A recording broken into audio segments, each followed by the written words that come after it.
obviously, anytime we're short 37 officers as we are today, it's going to impact response times. Now, I would say, for the most part, our response times, the greater reduction is to non-violent crimes or non-priority 1 or 2 calls. So, property crimes, trespassing, things like that, people calling in follow-ups, wanting to talk to an officer about a report they made previously.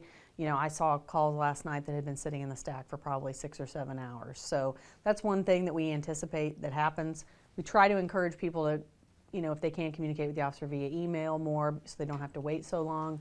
But definitely non-priority crimes, we're seeing longer wait times.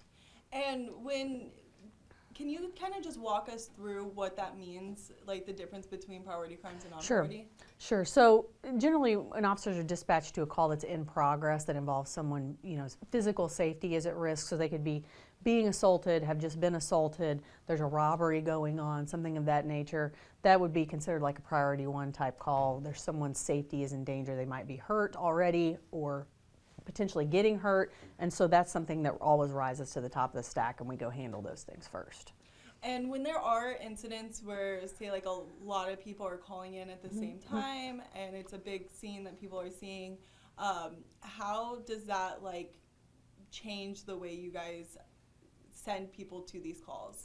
So really, when you have multiple callers on the same call, Boone County Joint Communications can get very overwhelmed. They're short-staffed as well. So when people call, and we want people to call and give us information, when there's a flood of calls coming in, at some point there's only so many dispatchers to answer the phone, so people start having to sit on hold and wait.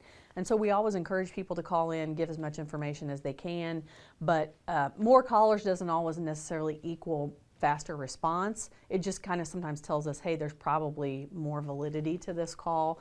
I'll give you a good example. Sometimes we'll get a shots fired call. If we get one call and someone says, well, I think I heard a gunshot, but we don't get multiple callers, that generally tells us chances are it probably was not a gunshot, or generally more people call in when they hear something like that.